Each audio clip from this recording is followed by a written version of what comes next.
신명기 3장 24절에서 26절 말씀 같이 봉독하겠습니다. 주 여호와여, 주께서 주의 크심과 주의 권능을 주의 종에게 나타내시기를 시작하였사오니 천지간에 어떤 신이 능히 주께서 행하신 일 곧 주의 큰 능력으로 행하신 일 같이 행할 수 있으리이까.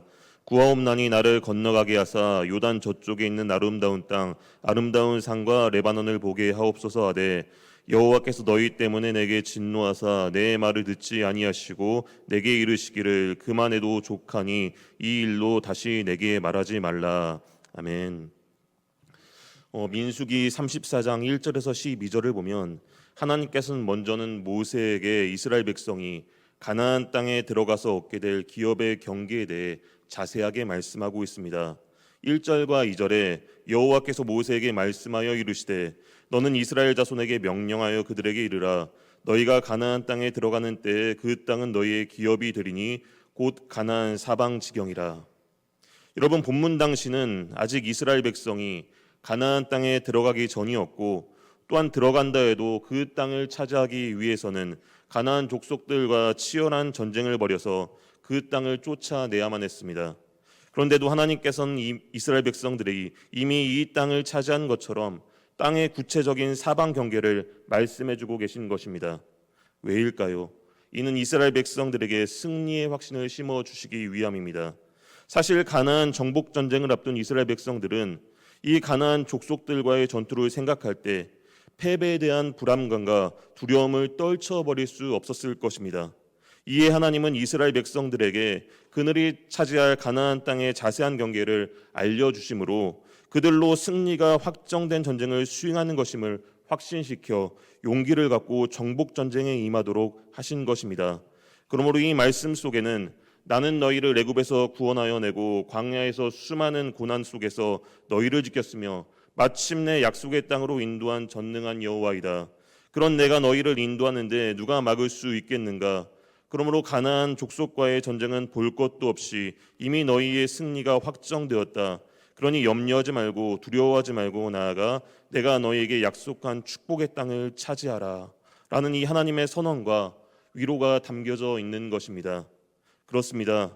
이 세상을 친히 다스리는 전능하신 하나님께서 앞장서서 지키시는 자를 감히 누가 막을 수 있으며 누가 이길 수 있겠습니까? 그의 앞길에는 오직 승리뿐이라는 것이죠. 그런데 성도 여러분, 이것이 어찌 본문의 이스라엘 백성들에게만 해당되는 일이겠습니까? 오늘날 이 세상 가운데서 치열한 영적 전쟁을 벌이고 있는 우리 믿음의 사람들, 오늘 저와 여러분에게도 이것은 마찬가지라는 것이죠. 사실 이 세상을 장악하고 있는 사단의 거대한 권세 앞에 우리 자신의 모습을 볼 때에는 때로는 너무나 초라하고 연약함을 느낄 수밖에 없습니다. 우리 성도들을 유혹하고 넘어뜨리는 그 사단의 권세 앞에 내가 아무리 결심하고 다짐해도 넘어질 수밖에 없는 우리 자신의 모습을 볼 때 과연 영적 전쟁에서 이기고 구원의 자리에 이를 수 있을까라는 의심이 들 때도 있습니다. 그러나 여러분, 염려하지 마십시오. 두려워하지 마십시오.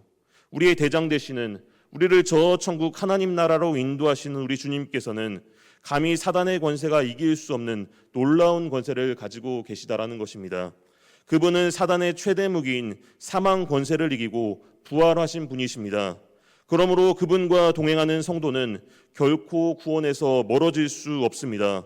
그렇기에 우리의 대장 되시는 예수님만을 의지하여 승리를 주실 것을 확신하는 굳건한 믿음으로 두려워하지 말고 담대히 나아가 우리의 믿음의 행진을 하며 이 세상과 싸워 승리하는 우리 사랑하는 대천중앙교회 성도님들 되시기를 바랍니다.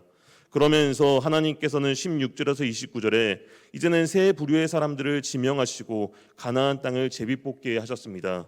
17절 말씀을 보면 너희에게 땅을 기업으로 나눌 자의 이름은 이러하니 제사장 엘르아살과 눈의 아들 여호수아이니라. 17절에 보면 하나님께서는 제사장 엘르아살과 눈의 아들 여호수아로 하여금 각 지파들에게 기업을 분배하는 일을 감당하게 하셨습니다. 여러분, 당시에 엘르아살은 이미 죽은 아론에 이어 제사장의 직분을 감당하고 있었고요. 또한 눈의 아들 여호수아는 삶을 마감할 때가 다가온 모세의 뒤를 이어 이스라엘을 인도할 다음 지도자로 인정받고 있었습니다. 이에 하나님께서는 가나안 정복 전쟁을 책임질 차세대 지도자들에게 이 기업 분배를 맡기심으로 가나안 땅 분배 문제를 놓고 분란이 일어난 것을 방지하고자 하신 것입니다. 엘르아살과 여호수아는 하나님으로부터 땅 분배 정권을 위임받은 자들이고 또 지도자로서 가장 공정하게 땅을 분배해야 할 자들이기에 각 지파의 대표들도 그들의 권위를 인정하고 땅 분배에 대해 아무런 불평과 반론도 제기하지 않았습니다. 또한 18절에서 28절을 보면 이제는 가나안 땅 분배에 있어서 각 지파의 대표로 족장들을 또한 지명하였습니다. 18절 말씀에 너희는 또 기업의 땅을 나누기 위하여 각 지파에 한 지휘관씩 택하라. 여러분, 하나님께서는 많은 이들 중에 왜 이 사람들을 각 지파의 대표로 선택하셨을까요? 이들의 삶은 하나님과 매우 밀접한 관계, 즉 평소에 그들의 삶이 하나님 중심의 삶, 하나님께 헌신하는 삶을 살았던 사람들이기 때문이었다 할 수 있습니다.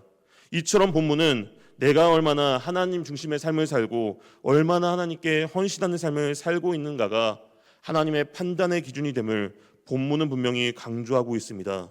그러므로 성도, 우리 믿음의 사람들은 이 가나안 땅을 분배받기 위해 대표로 뽑혀 있는 이 세 부류의 사람들처럼 하나님 중심의 삶, 하나님께 헌신하는 삶의 모습을 살아냄을 통하여서 오늘 저와 여러분의 이름이 하나님 앞에서 상 받기 위해 불려지는 자, 하나님께 칭찬받고 인정받는 저희 모두의 삶이 되길 바랍니다.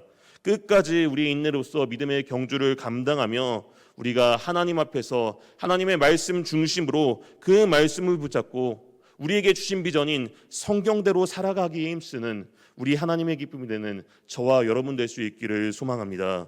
또한 35장 1절에서 8절은 하나님께서는 레위인들의 분깃에 대해 말씀하고 있습니다. 레위인들은 이스라엘의 각 지파로부터 그들이 거할 성읍과 그에 속한 들판을 분깃으로 받았습니다.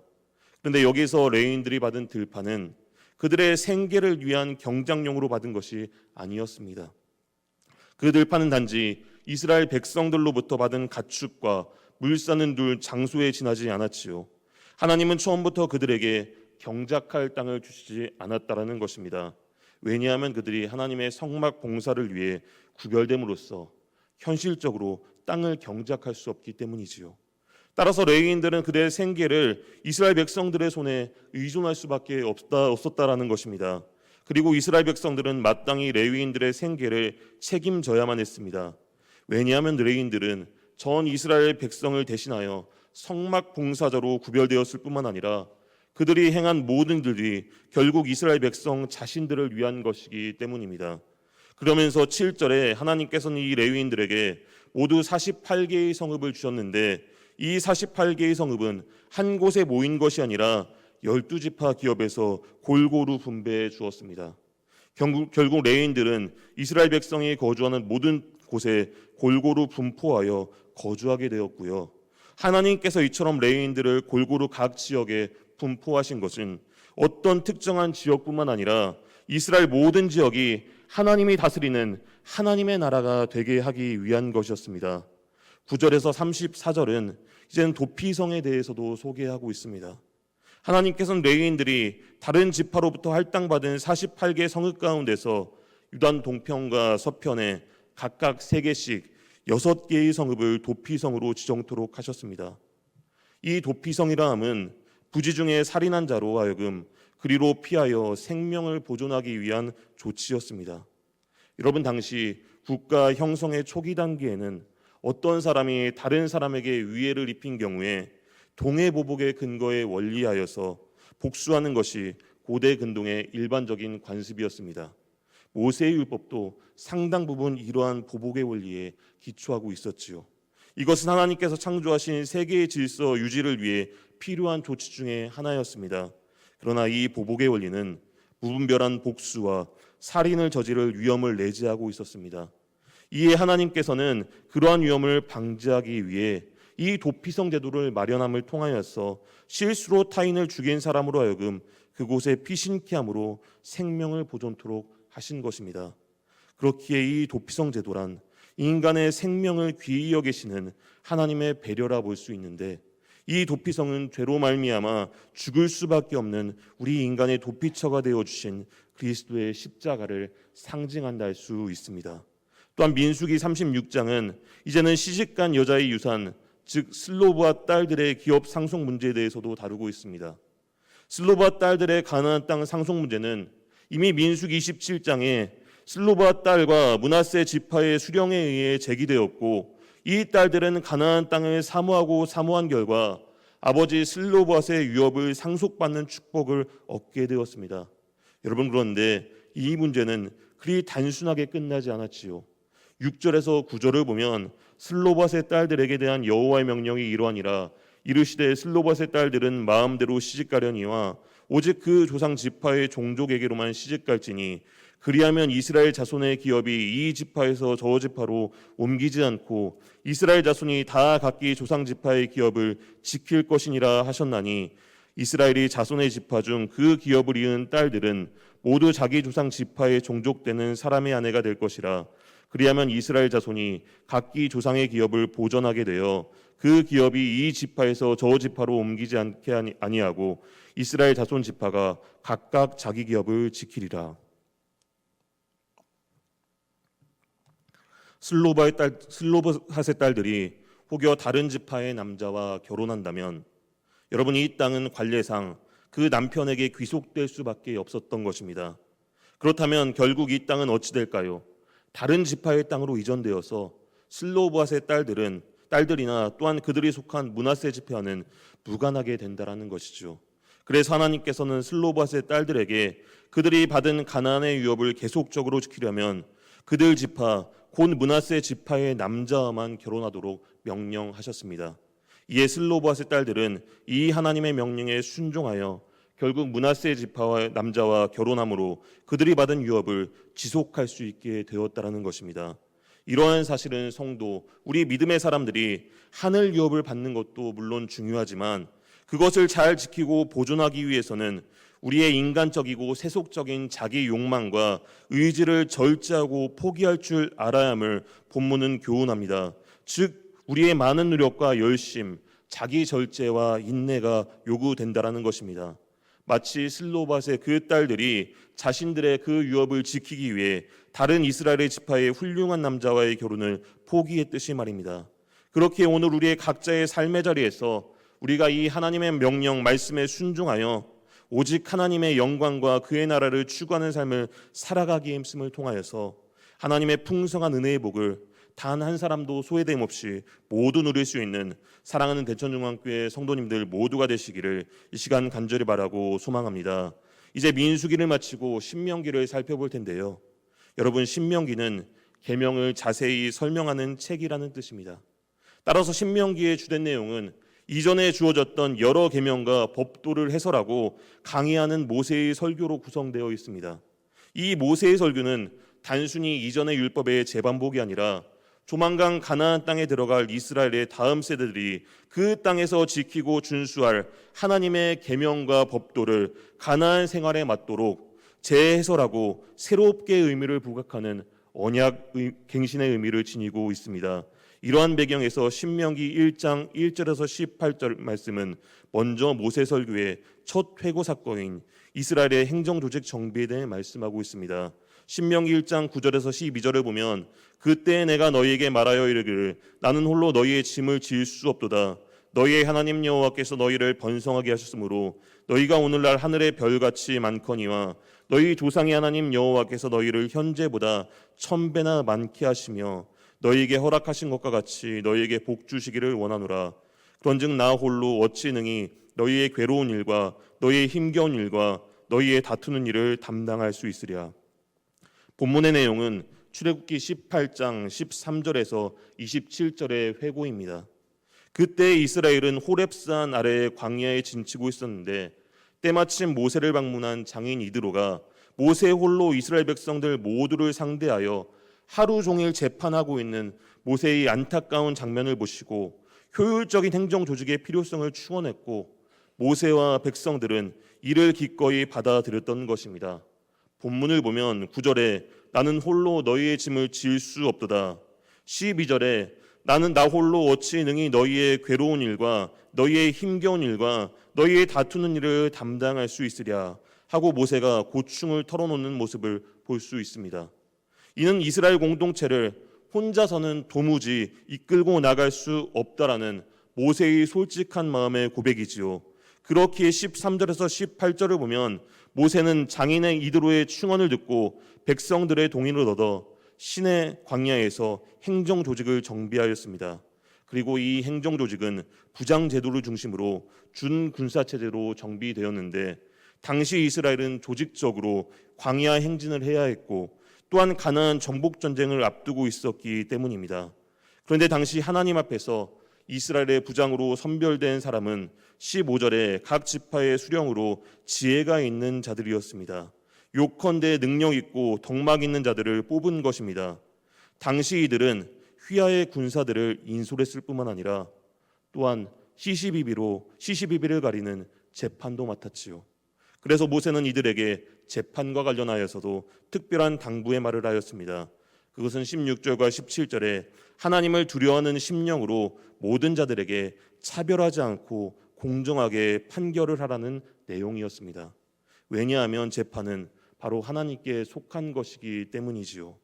즉 재판이 하나님께 속하였다라는 말은 하나님께서 모든 재판의 주관자로서 친히 선악간에 판단하시고 심판하신다라는 말씀입니다.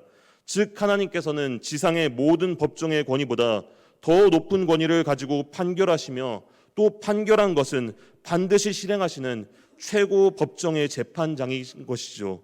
그렇기에 본문은 오늘 본문의 이스라엘 백성들과 같이 우리가 최고 법정의 재판장 대신 하나님의 판단, 하나님의 뜻을 의식하여 온전하고 성결하고 정의로운 삶을 살아가는 자들이 되어야 함을 오늘 우리에게 강조하고 있습니다. 그러면서 19절에서 46절은 이제 가데스 바네아에서의 상황을 회고하고 있습니다. 여러분, 이스라엘은 부푼 소망을 안고 출애굽하였지요.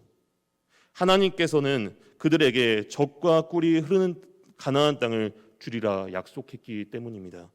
한두 번도 아니고 어느 날 갑자기도 아니고 여러 번에 걸쳐 거듭거듭 약속했고요.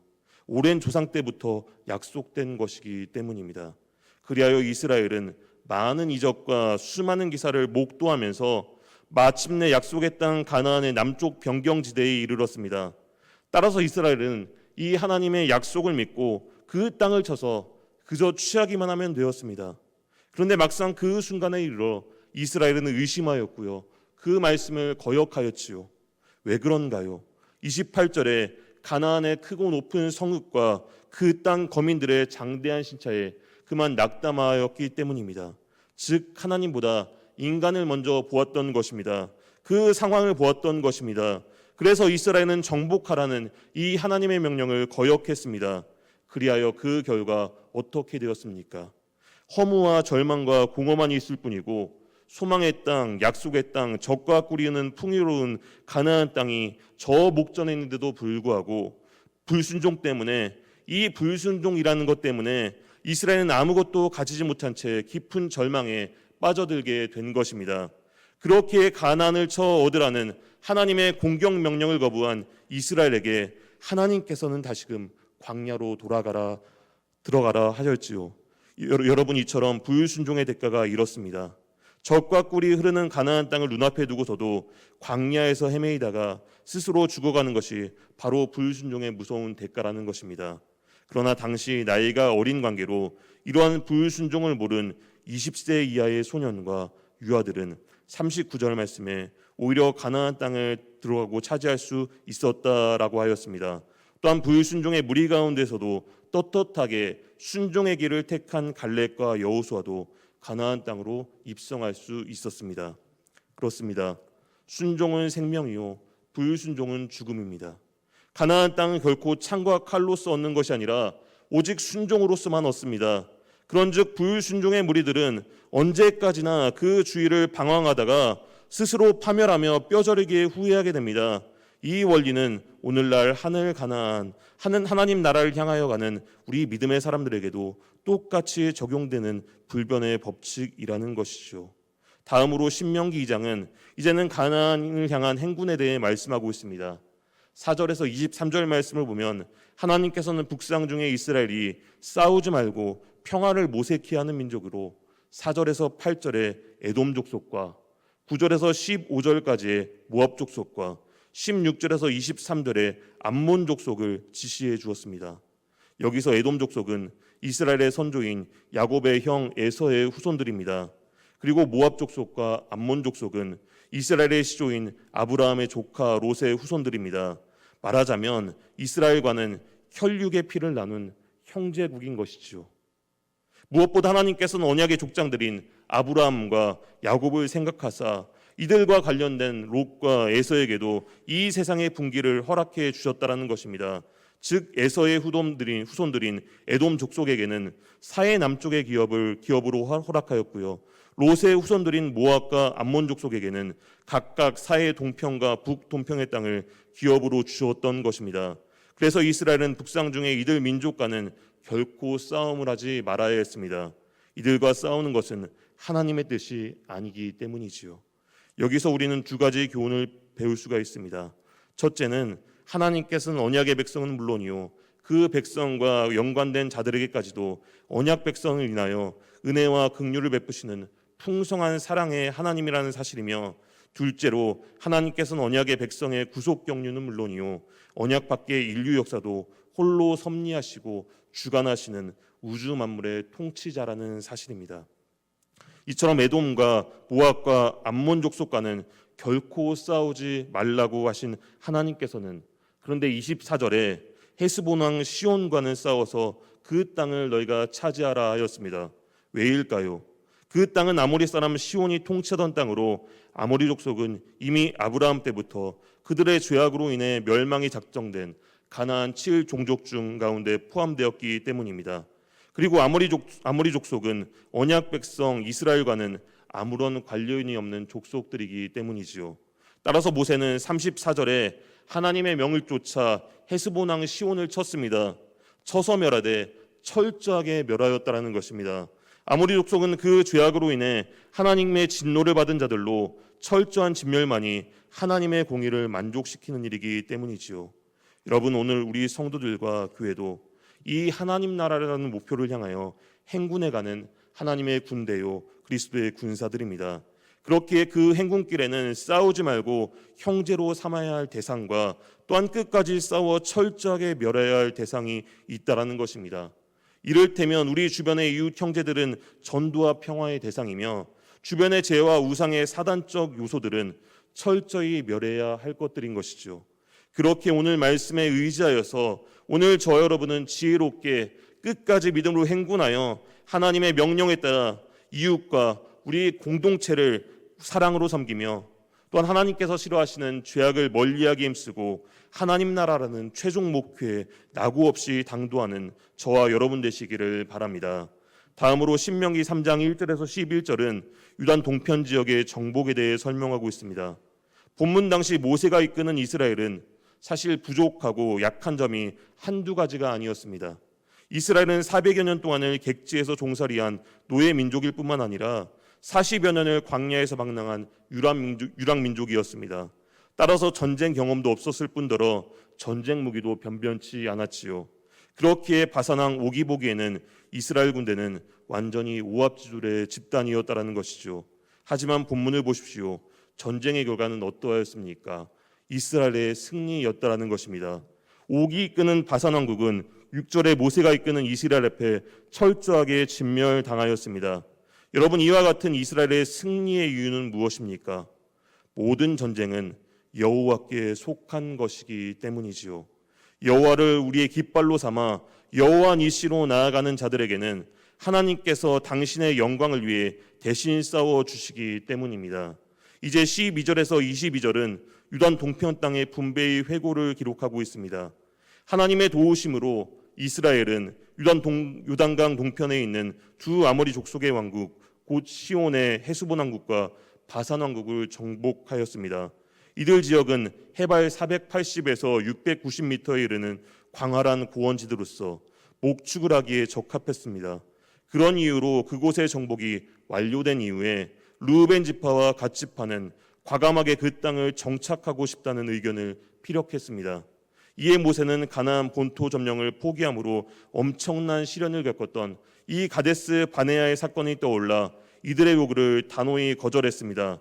그러나 이들 지파의 요구는 단순히 현실 안주적 이기적인 욕심 때문이 아니라 가나안 본토 전쟁에서 맨 선봉에 서겠다는 결의와 각오가 있었기에 모세는 결국 그들에게서 단단히 맹세를 받은 후에 결국 그들의 요구대로 유단 동편의 땅을 분배해 주었습니다.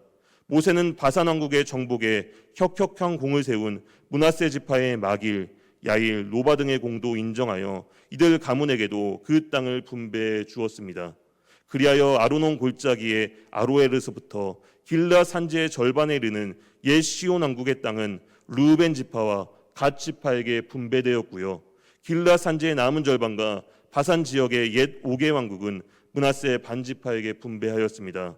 이처럼 모세는 오늘 본문 가운데 가나안 본토 전쟁을 2달 남짓 앞둔 상태에서 그때의 사건을 회고하는 가운데 유단 동편 땅을 미리 분배받은 르우벤 지파와 갓 지파 그리고 므낫세 반 지파에게 약속대로 요단강을 건너 가나안 정복 전쟁의 선봉에 서서 용감히 싸울 것을 권고하고 있습니다. 광야 40년의 유랑 세월에도 불구하고 이스라엘이 강력한 아모리 족속의 두 왕을 물리치고 유단 동편 땅을 정복한 사실은 참으로 훌륭한 전공이지요. 그리고 그 일로 인해 주변의 여러 가나안 족속들이 이스라엘을 심히 두려워하게 되었습니다. 그러나 이스라엘은 여기서 멈추면 안 되었지요. 사실 요단 동편의 전쟁은 전초전에 불과했고요. 정작 대전투는 유단 서편의 가나안 본토에서 치러야 했기 때문입니다. 따라서 이스라엘은 특히 유단 동편에서 기업의 땅을 분배받은 이 지파들은 처자와 가축을 뒤로하고요. 완전 무장한 채 요단을 건너야 했습니다. 최후 승리의 그날까지 싸움이 그치고 유단 서편의 가나안 본토에도 평화의 날이 임할 때까지 싸우고 또 싸워야 했다라는 것입니다. 그러면서 22절의 모세는 이제는 자신의 후계자가 되어 향후 가나안 정복을 지휘할 여호수아에게 또한 용기와 격려의 말을 해주었습니다. 너희는 그들을 두려워하지 말라. 너희의 하나님 여호와께서 친히 너희를 위하여 싸우시리라 하였노라. 여러분, 모세의 이 말은 오랜 체험을 통해 우러러나온 생생한 격려와 위로의 말이었습니다. 돌이켜보면 지나온 과거는 하나님의 전쟁사였지요. 애국 군대를 홍해에 집어던진 일, 아말렉과 미디안 군대를 격파한 일, 그리고 채운 시온과 오게 왕국을 점령할 일 등은 참으로 이스라엘을 위하여 싸우신 하나님의 전쟁이었습니다.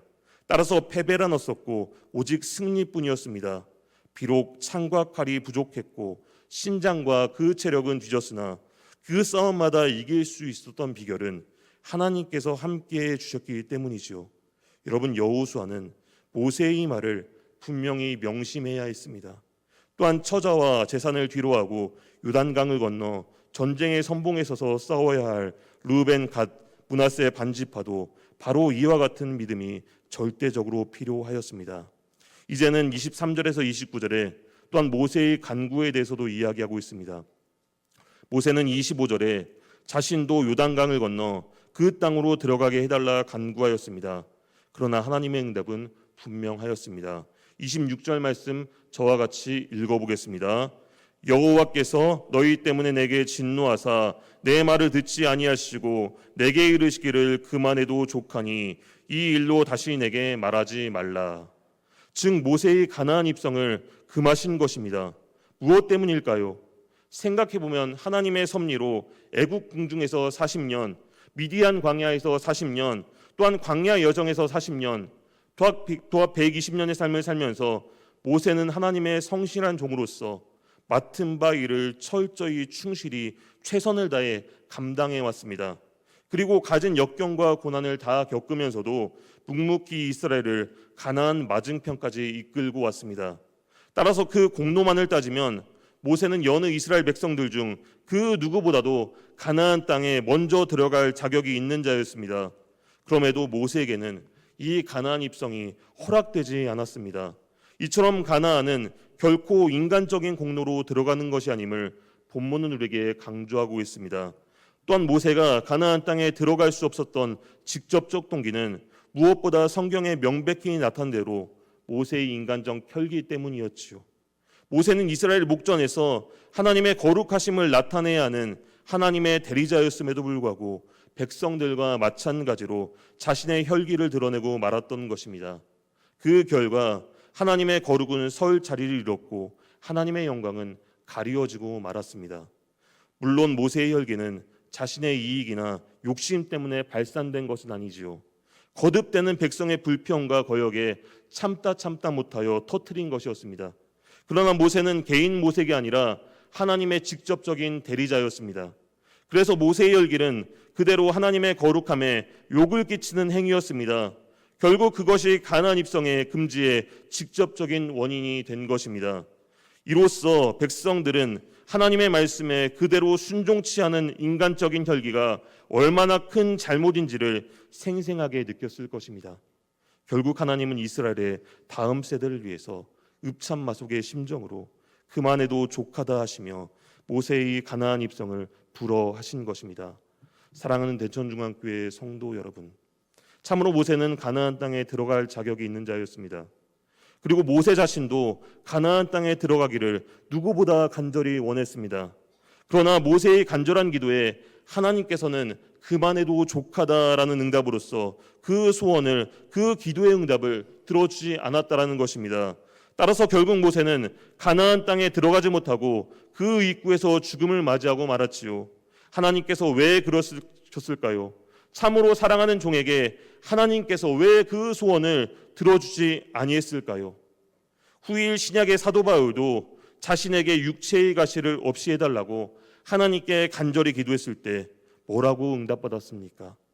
내 은혜가 내게 족하도다 라는 응답만 받았습니다. 여러분, 이것은 오늘 저와 여러분도 동일한 상황을 맞을 수 있음을 의미하는 것입니다. 실제로 우리는 우리의 기도에 대한 응답이 우리 자신의 소원대로 되지 않는 것을 늘 경험하곤 하지요. 그럴 때 우리는 하나님을 원망하거나 불평해서는 안 된다라는 것입니다. 그런즉 신구약을 대표하는 이 위대한 두 인물의 기도가 그들의 소원대로만 이루어지지 않는 데서 오늘 우리는 귀중한 교훈을 배워야 합니다. 소원대로 들어주지 아니하는 하나님의 그 응답 속에서 하나님의 깊은 뜻을 발견하고 깨달을 줄 아는 장성한 믿음의 눈을 가져야 할 것입니다. 우리 하나님께서는 우리가 소원을 하려면 항상 그래 주마라고 하시지만은 않습니다.